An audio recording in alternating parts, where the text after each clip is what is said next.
Health and wellness are more than a destination. They are a process and a journey of personal choice. Come hear from people out in the field, doing the work, bringing health and wellness to many. Welcome. We'd like to welcome you today. We have a wonderful guest, Martine Visser. She is a Journey Therapist and a health and wellness coach. And she's going to talk a little bit about her work today. We're so excited you're here, Martine. Lovely. Oh, well, lovely to have you. Thank you, Kathleen. Yeah. It's lovely to be here as well. First of all, I want to say that it's a pleasure being with you, doing the interview. It's really wonderful. I think we've been working a lot together, and I think it's wonderful that this opportunity is here now for us to talk together.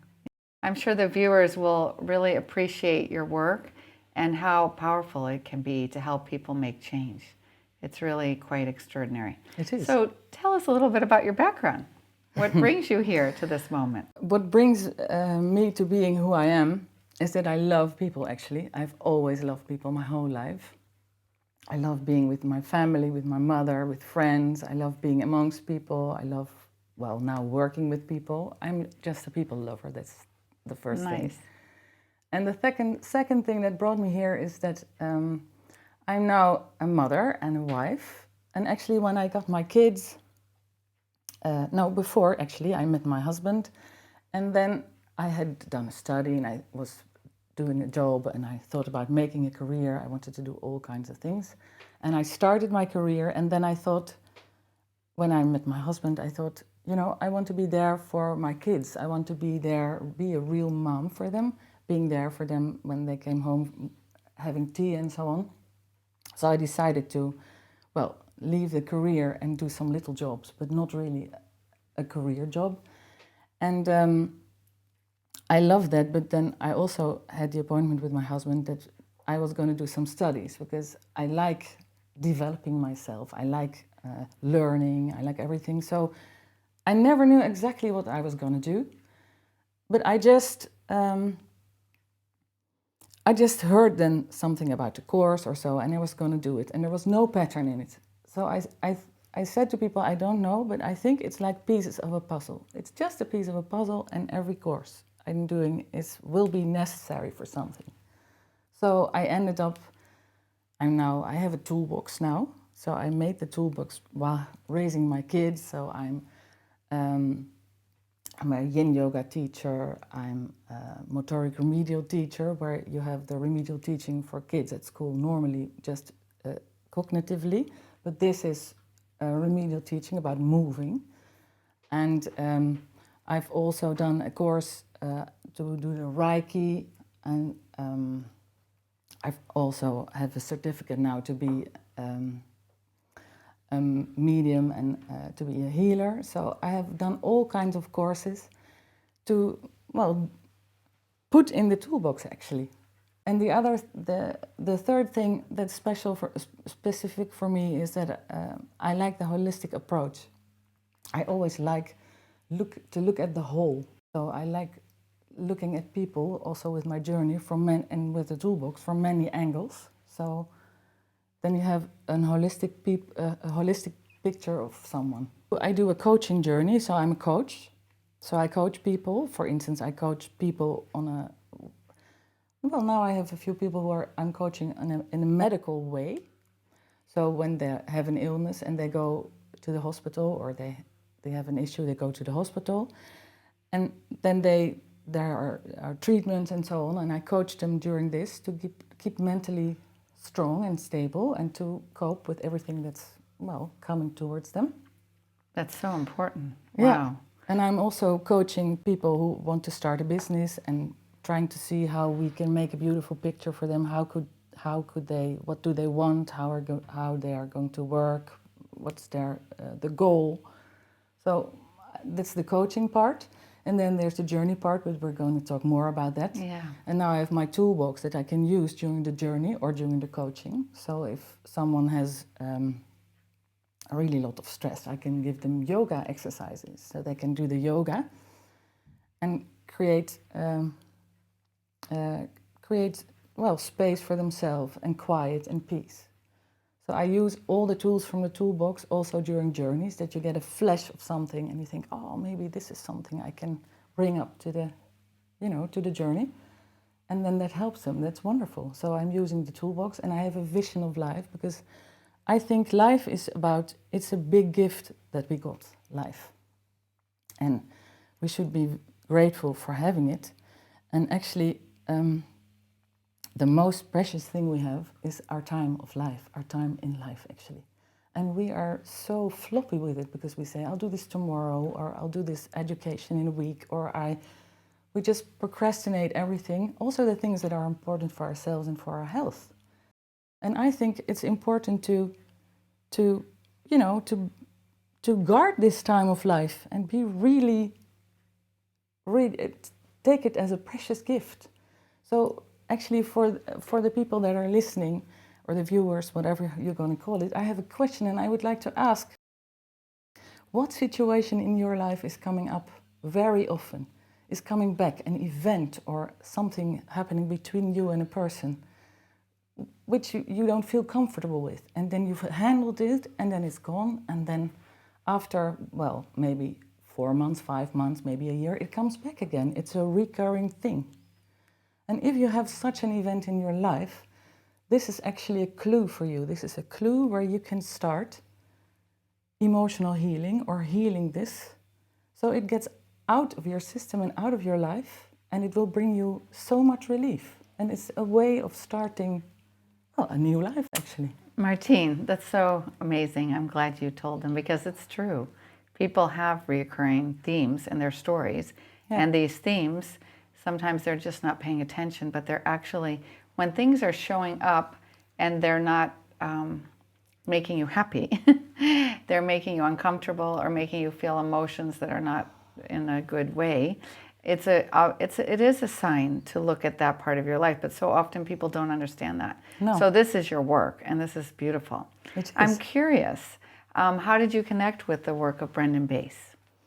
Well, that's really funny, because also I was here organizing stuff. So I was organizing for a friend who went to India, and she got beautiful jewelry, and I was organizing a sale for her.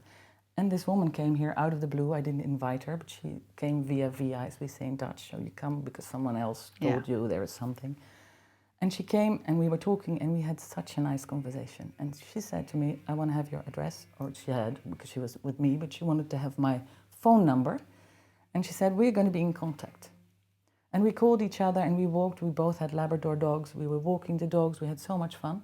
And then she said, actually, I'm a journey therapist, and this weekend there's going to be a journey intensive, which is a part of the journey education, and you can just take a part if you like, or you can do the whole thing.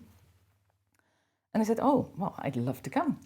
So I joined her for this intensive journey. And I came in there, we were in Utrecht, there was a big lounge, and there were many people, and I was like, what am I going to do here, really? But you know, I had confidence. I thought, I'll see what's happening. And then we were sitting with 150 people, and there was this stage, and then Brendan came on stage. And we were doing those exercises, those journey exercises, the whole weekend, and it was wonderful. And I could feel with every little exercise she was doing, I could feel something happening in my body. I could feel a release. Wow. So then I thought, wow, this is exactly what I was looking for, and I think it's a powerful instrument. So at that moment I decided, afterwards, I decided to do the whole journey education and to finish the first part of the journey. So what was your motivation then? Your motivation to become a journey practitioner? If I look at my life, I could have seen a pattern, which I denied, but I come back to that later.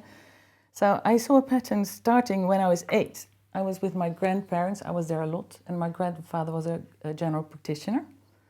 And he had many clients, and I always asked him, please, can I go with you? Because he had the practice, and then what he was doing, we call it in Dutch, doing rounds, visiting the patients in the afternoon, and I always loved to go with him, but he always said no.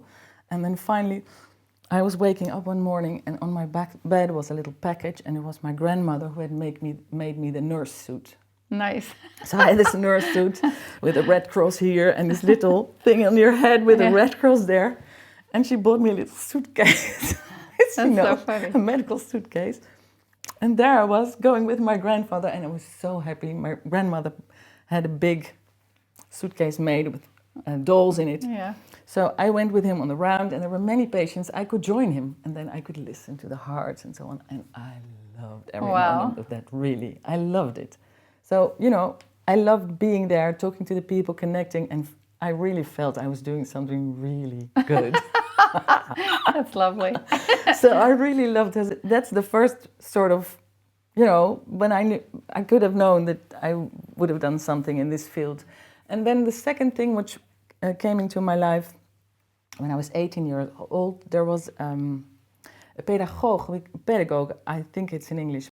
She invited me because she had a big practice with really troublesome kids that could never go on a holiday because they could not join the normal holiday camps because they were so, had behavior patterns. They couldn't come along with other people.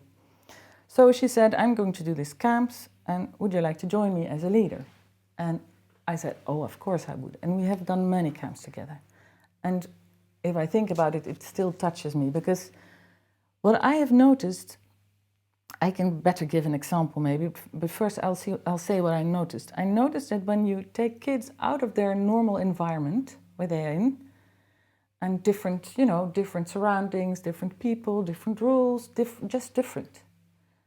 They connect to something in themselves which make them behave so differently than normally in their normal life. They sort of get out of their patterns in that original place. And then so I was at one camp. There was a girl. She was 8 years old, and I could not believe it. But her parents had to catch her every day to talk to her because she was always hiding, running away. She didn't want to listen to the parents, so they were really hunting her, like you hunt whatever. A rabbit you want to catch or something. And they were hunting her and then sitting on top of her and telling what had to happen. So this girl came to the camp and I was instructed to be with her every day, 24 hours, non-stop. So the first, 1 or 2 days were a bit difficult, but then we got connected. And then she was really listening to me. We could talk, we could go to the place where we had a creative sort of a barn, where they could create things, and she could go there and make beautiful, like moons or whatever. While normally she would just wrap up the paper, do nothing. So I was so touched by the fact that within a week we had this communication going, and she was so different. And I remember her parents coming back to the camp, and they were crying because they said, "We've never had this. How is this possible?" So this gave me the So what was the answer for you? For me, the idea is that there is so much behind all the patterns and beliefs and the way people handle. There is such a beautiful inner soul, inner wisdom. So it doesn't matter, it's just the behavior. So and I love that really. And that was really a big motivator for me. And also my own life is a motivator. Because, if I tell you this now, then you see clearly that I had to work with people. But when I was going to study after my secondary school, I wanted to do pedagogiek. I wanted to be pedagogue, like this woman that asked me to do the camps. And then I was so mixed up because I thought, my father also, he said, no, you cannot make any money with that. And as a woman, you have to be sure you find a job, all this kind of stuff. So I chose to do public administration, which was a nice study because I like the study on itself, but of course it had nothing to do with me and what your passion was. What my passion was. Yes. So for me, that's also an example of how you can be so not connected to your passion and to your inner wisdom, to your soul, that you make choices which are totally, opposite of what you yourself want. Yeah, and that's so important that you probably now help people to figure that out, right? That's so critical. I know I do that a lot to help people really connect with why they're here because they've gotten distracted or off the road, off the real road. Yeah, and I also recognize that when, if you don't live along this inner wisdom a bit, if you don't connect that much, you also get very tired because what you do is based on mind, and it's not based on your inner flame. So your heart. Your heart. Yeah. As you're speaking about your life, and I just want to say it's so true what you say about tools that you collect or skills over time, and at the time that you're collecting them you don't understand why you're collecting them. No. But you can only connect the dots when you're there backwards, and then you understand. Yeah. So I think that's very beautiful. That Steve Jobs said that, and I think it's true.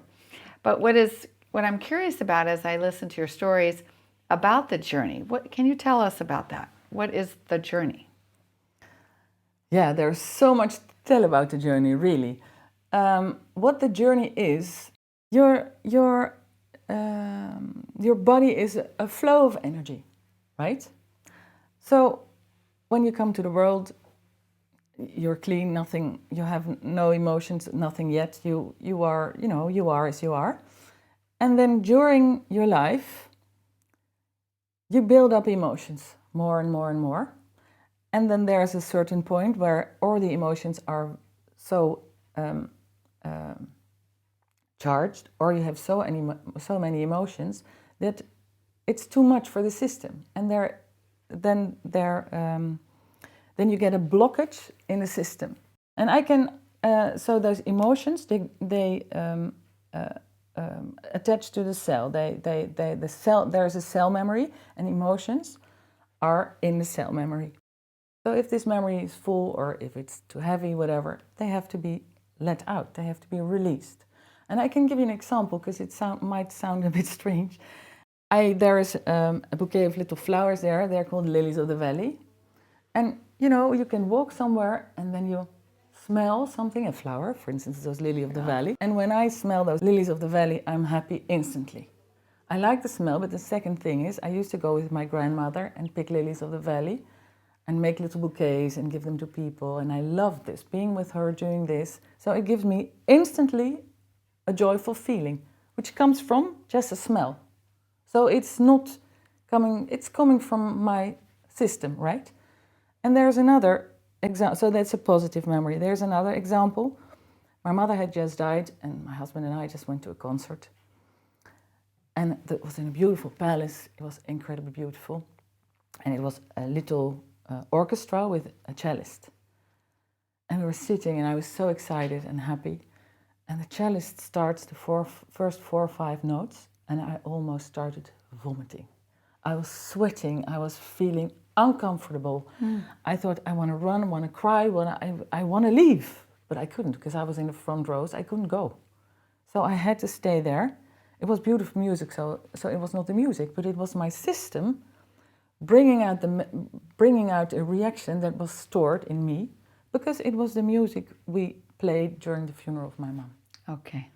So this came out of my own system, and the system doesn't lie. It's just there. It was there. It was stored. The body creates a reaction out of the cell memory and not out of a mind. Okay. So there's just a reaction coming. So what you can do now with a journey, you can, if there's an emotion, you can do an emotional journey. Brennan Base is giving you all kinds of tools. So she gives you tools to take people subconsciously back. In the emotional journey, you go through your emotion, layer by layer. It's like an onion, peeling off onion. And then you will find out that underneath this one emotion, or the more emotions, but you find that there is this inner peace. So you experience this emotion, and then finally there's inner peace underneath. So Martine, I'm hearing that you help your clients peel this onion, and then as they peel the onion and go through and face the emotion that they maybe have not faced or maybe have not felt, maybe it's scary to feel that emotion, there is peace. Can you describe that a little more? Well, the interesting thing is that people are always very afraid of their emotions. But if you are really going through this emotion, then all of a sudden you enter this inner wisdom, the peace, however you want to call it. It's like source, and there you work. From there you work with the emotion you had and with the memory connected to it, And then you take the charge of the memory, you discharge the load of the memory, the load of the memory, and then it's released, then it's dissolved. It's incredible. But so isn't it a matter of acceptance of this emotion? yeah, it's just a matter of just sitting in there and stay in the emotion, and don't be afraid, and just let it come, and then Let it go. let it go. Yeah, Interesting. that's interesting, is it? And it affects the physical too.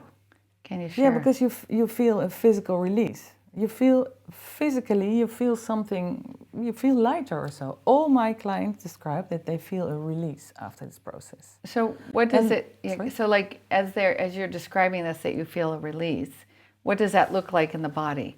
They feel lighter, you said, but do they get like, do they go through something as they're feeling lighter, or are they just feeling lighter?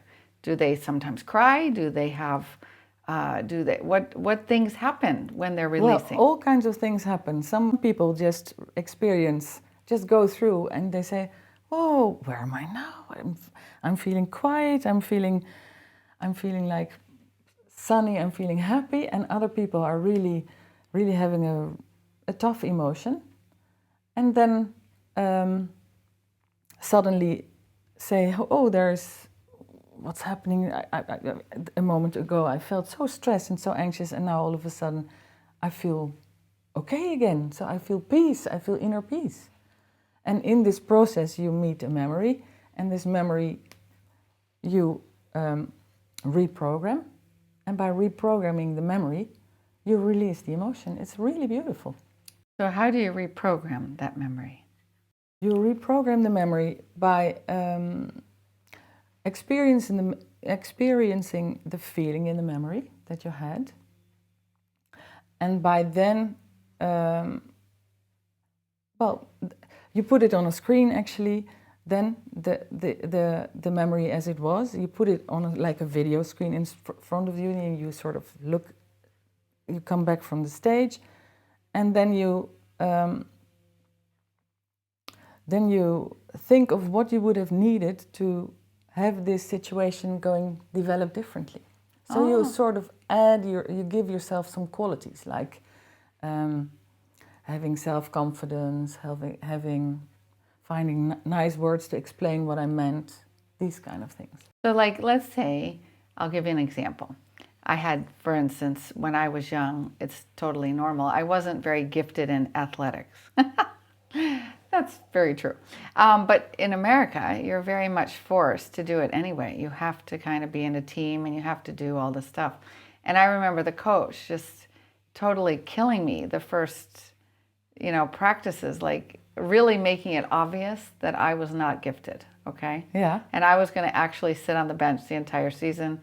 Okay, I could accept, but it really did something to my self-esteem. Yeah. So would you have me look at that story again and then imagine myself not being on the bench? It's a process. So you go through your own emotions, and let's say that you end at this memory, because this memory is then the end stage. Yeah. End stage. And you will think, okay, what would I need to have this go differently, except for having better athletic qualities? Yeah, of course. I couldn't solve that.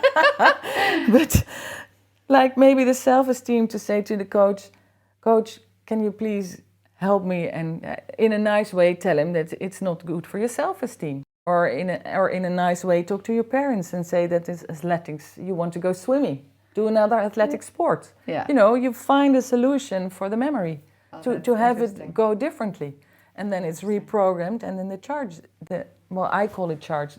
This The is not a charge, word. the thing that's The making you emotional charge. blocked. Yeah, the emotional charge. But Brandon never uses this, so it's my explanation. Yeah, okay. Then the emotion is reprogrammed, and then Beautiful. It doesn't bother you anymore, because it's solved, actually. Wonderful. The thing that kept you busy all the time is solved now. And maybe it wasn't so obvious. Like some of our emotional blockages we're not even aware of, right?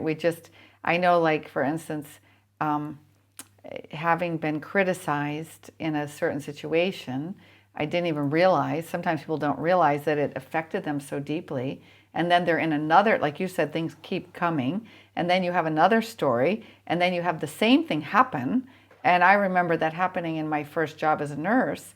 And then I had to deal with the emotions that from childhood when I was criticized. Yes. So for instance, so it repeats, like you said. Yeah, so that could very well be a good topic to do a journey about. Yeah. You know, so why do I all the time get so upset when someone is criticizing me in a way that they want to help me, but I get upset? Yeah. You know, so it's obviously that something has happened to you, and which has made you upset, just like my memory with the funeral, Yeah. you know, with the Yeah. music, and that this reaction pattern comes back again. Beautiful. So if you break this pattern, you get a totally different reaction to criticism. And you say, oh, thank you, yeah, this way I can work more easily. Or thank you for that feedback.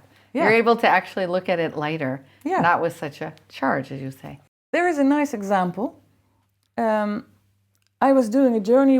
No, actually someone called me. She wanted to do a journey with me. And her problem was that she had a fear of public speaking. And she had no clue where that came from. And for her job, she had to do some public speaking now and then, but now she had to speak for 1,500 people. And she said, I am so incredibly scared and blocked, and I don't know where that comes from. I don't know, and I don't know how to cope with it. So she came to me, we worked on this, and she came back very interestingly through all the layers of the emotion. She came to a memory where she was about 7 years old, and she was at school, and you had the primary school. And I don't know if you know that in America, but in Holland we have then an evening where all the parents come, they're invited, Yeah, we have and that. there are very beautiful play, whatever. So she was there being very little, and she had this beautiful sort of suit on, but she had to go to the loo, really, really, really go to the loo. But 15 minutes later, she would have to be on stage with the class. So she asked the teacher, can I please go to the loo? And the teacher, of course, said no, because they had to be on stage. And, you know, with little ones, if one has to go to the loo, they all have to go. So she was afraid that they would not be in time on the stage. So she was not allowed to go to the loo. And she loved this play, and she loved the suit she had. So she goes on stage. And she sees all those people there, you know. She said, it was such a big audience for me, little one.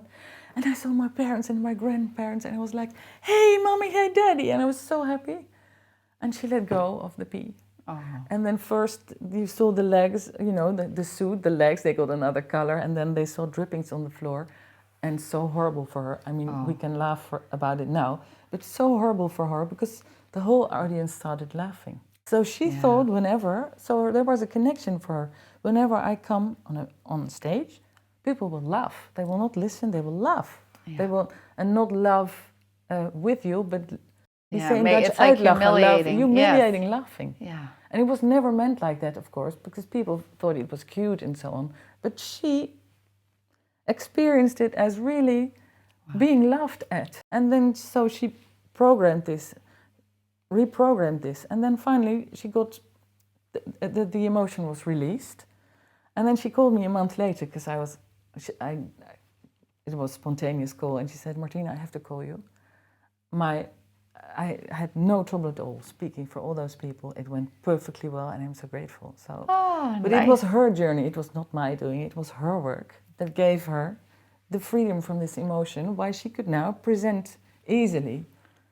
I think it's so important what you're saying, and I think today we are realizing more that people have the power within themselves to make the changes, but they just need guidance. That's, not you tell them what to do, not you, but it sounds so beautiful, this journey, because you're allowing the people their own story and to relive it in a safe space to then release it. You talk a lot about the emotion, and you talked physical. Mm-hmm. How do you deal with the mental? What the journey does is you heal this on cellular level. You take away the charge of the charge of the emotion. So you let go of the emotion. And interestingly enough, that also has an effect on the mind because, I can give you another example. There was a woman who came to me for a journey. She was about 3 years old, and she was left alone somewhere. She was with her parents on a sort of a holiday, and they were all doing something, and she was also doing something, and she was very tired, and she fell asleep. She woke up being yelled at why did you fall asleep? 3 years old. What happened? How could you? And she was totally, she didn't know what happened. So, she just fell asleep. So what was going on? But she immediately felt guilty because all those people were mad at her. And she started the journey with fear and with a pain in the belly, and then fear, and then ended up with this memory. And then she could see in her life that there were patterns that always when someone was accusing her of something, she felt guilty immediately. Because this is what she learned there, that she was guilty.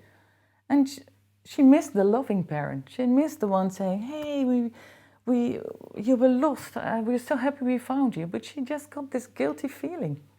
That she had done something wrong. That she had done something wrong. So whenever people accused her, she immediately, through her whole life, thought that she had done something wrong, not knowing what.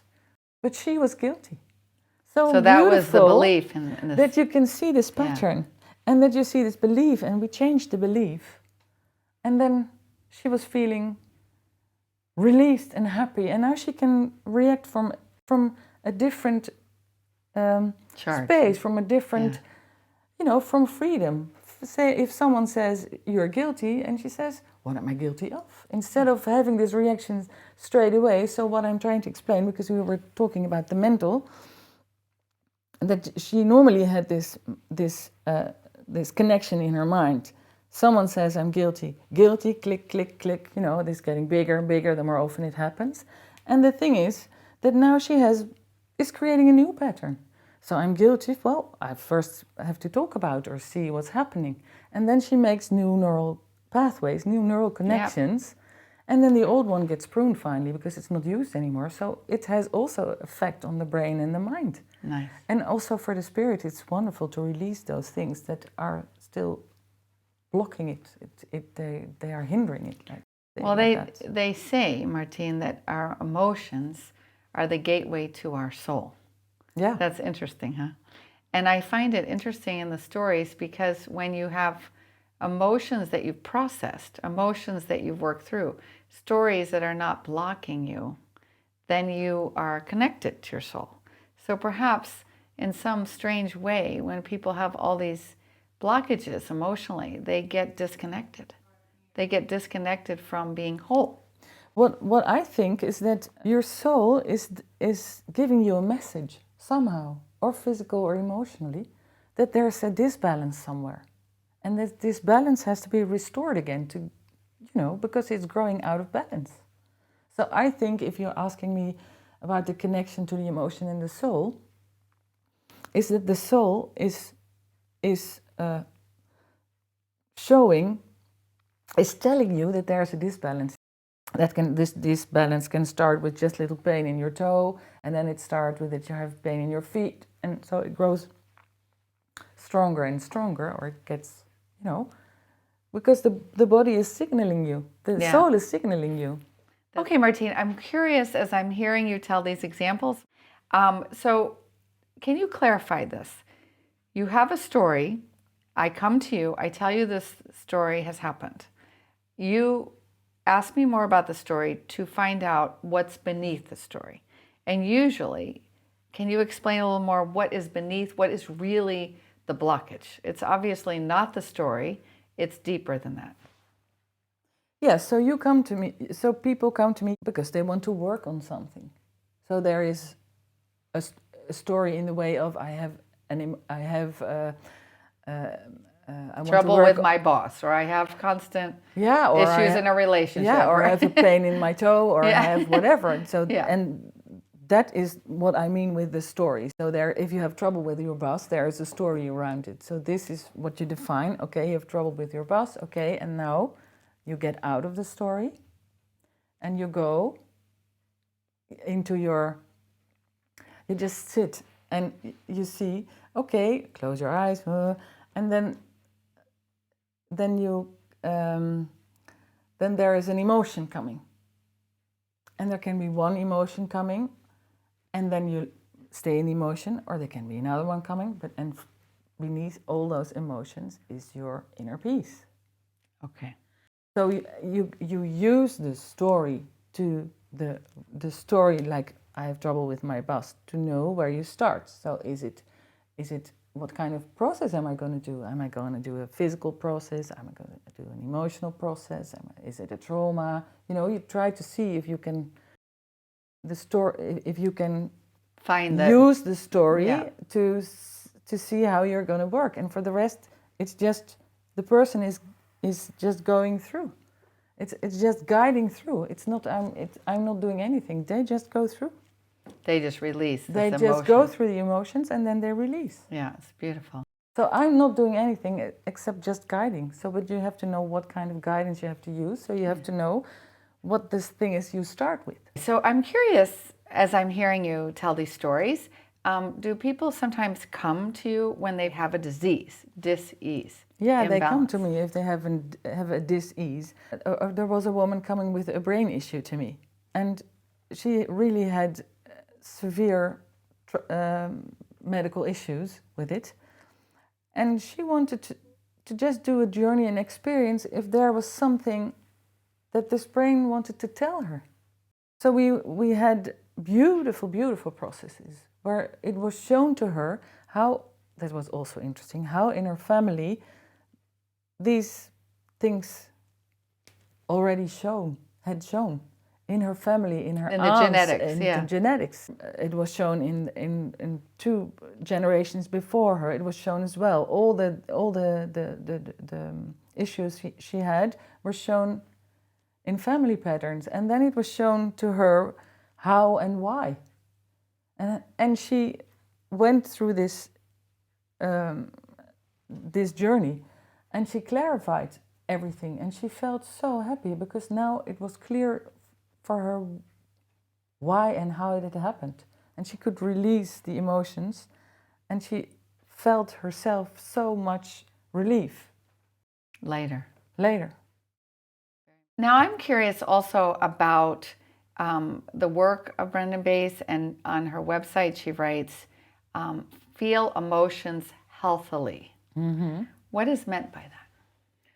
Well, there are many ways you can feel emotions, and feel emotions healthily, I would say, is that there's an emotion, it comes up, and you don't react straight at it, but you look at it and think, what does it have to tell me, and how am I going to cope with this emotion? It's not like a straight reaction. It's like you take a little distance. That's what I would say is kind of a healthy way to deal with an emotion. Way to deal with an emotion. So let's just give an example.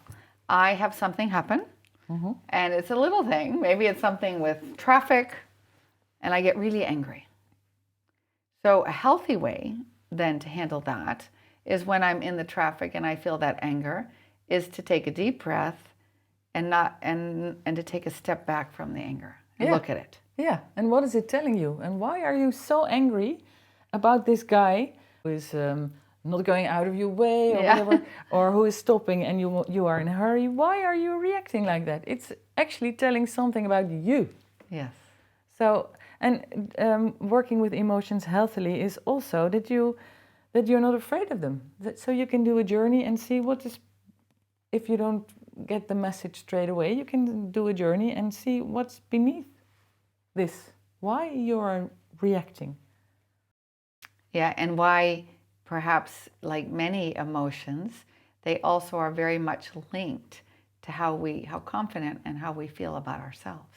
So many emotions can block us from feeling confident and feeling good about ourselves. In other words, we have had experiences where we're sad about certain parts of ourselves, almost like we haven't accepted parts of ourselves, because these emotions are linked to that, and they make us feel sad or frustrated or angry, and they aren't really helping us. Yeah, so actually what you're saying is that there could be a belief about yourself behind the emotion, or a behavioral pattern behind an emotion, which is true.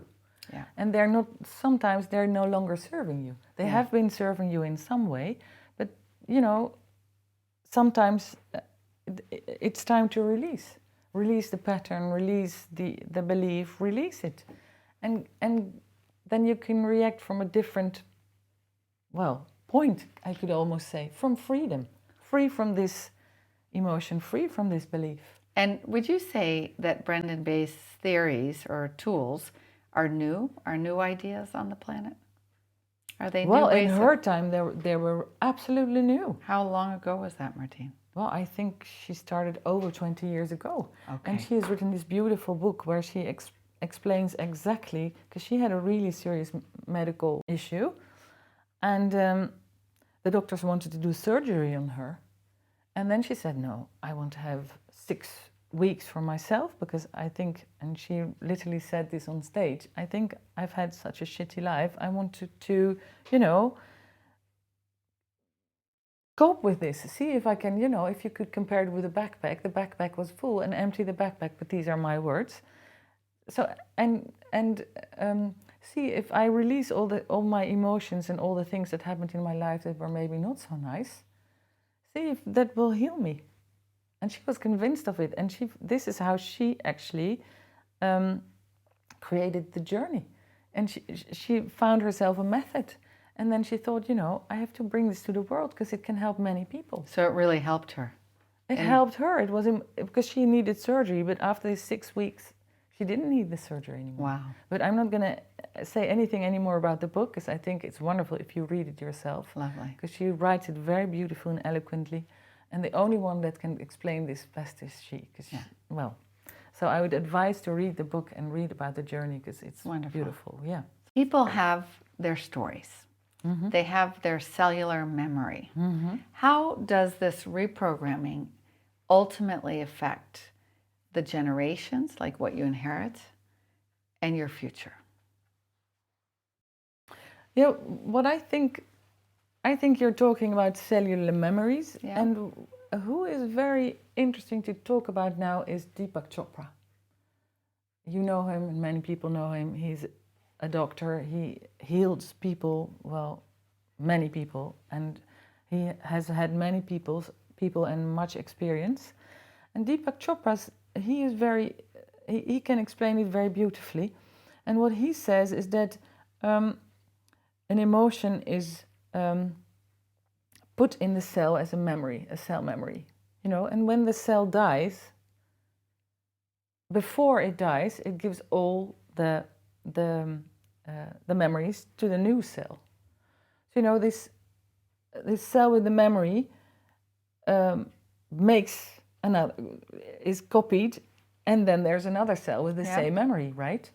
So, but sometimes these memories can cause a degeneration of the cell. So then the next cell will also be degenerated. But Deepak Chopra very clearly explains that you can stop this pattern. You can stop this pattern of degeneration. You can interfere. And he says it in his practice, but I'll come back later to it again. He says that in his practice he has seen people that were really healing themselves on cellular level, but they all had 2 things in common. The one thing is that they could come to this place I described, like inner peace, inner wisdom, source, whatever you want to call it. And the other thing was that they were able to undo those, to get rid of the memories, to undo those memories of the charge, to let go of the memories, actually. And Brendan herself had a beautiful example during one of her teachings, and she was telling that she had a week somewhere with a group, and in day 2 or 3 there was a man coming to the stage, and he wanted to do a journey with her, because what she's doing in those weeks, she's having people on the stage to show how she's working with people, how those journeys work. And then straight afterwards you have to do a journey yourself so then you have practice. So this man was coming to the stage, and he was talking to her about some things he was not happy about, and he had glasses, and we say in Dutch, like jam jar glasses, with which we mean that the glasses were so thick, and they were so, he needed so much, I don't know, like -10, whatever. And she was doing journeys with him, and he was fine, and he went off the stage again, and they went on in the program, and day 6, almost before everyone had to leave, she said, who wants to come up stage? And he put his finger in the air again, and he said, yeah, I really want to come on stage. He said, Brendan said, you know, I love you, but you've been on stage already, and we're busy, and we need to help other people as well. And he said, I really have to come on stage. I have something to say. And then Brendan allowed him to come up stage, and she looked at him and she said, hey, you had glasses. Where are the glasses? Oh, yeah. And then the guy said, I don't know what happened, but I can see without glasses again. And he had really those incredible glasses. Yeah. So what is so incredible is that about cells, every cell in your body is replicating always. You have to, you know, renew. They renew. But every sword cell, like the cell of your eyes, they replicate every 2 days. So this guy was clearly had done the journey, had reprogrammed the memory, and 2 days later his eyes were clear again because he had worked with the emotion. That's amazing. What's also beautiful that your intestinal lining, the cells are replicating every month, and the slowest ones to replicate are the ones in your spine and your bones. They take about a year. So it's interesting that I look in your eyes now and I see your eyes, but in 2 days your eyes will be totally new again. I look at you now, in a year I'll sit here with you, there's a totally new Kathleen. So what is so incredible about this is that it is possible to stop this pattern of degenerative cells and to clear them, and then the body will make healthy cells again. So this is possible for everyone. It's possible for everyone to create new and healthy cells in your body. And where the energy can flow again, Yeah. where the emotions are not blocking from Yeah. the past blockages, the past experiences. That's so beautiful. Where do you see yourself in a few years? Curious. That's such a nice question. You know, I always do what comes, you know, what comes along. I don't know if that's a good expression in English though, but I do what comes along. My wish would be that I can do journeys and coach many people, but it's also a wish to teach. I love teaching.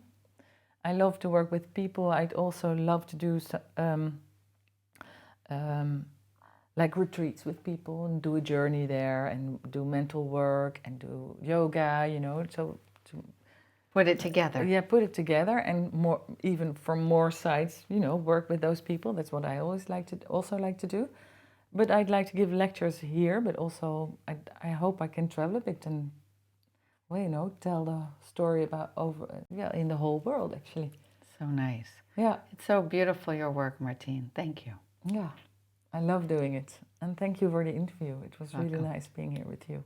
Oh, you're welcome. Thank you. Thank you for liking. Thank you for subscribing. We see you next month where we talk to a specialist in EFT, Philip and Jane Montrose.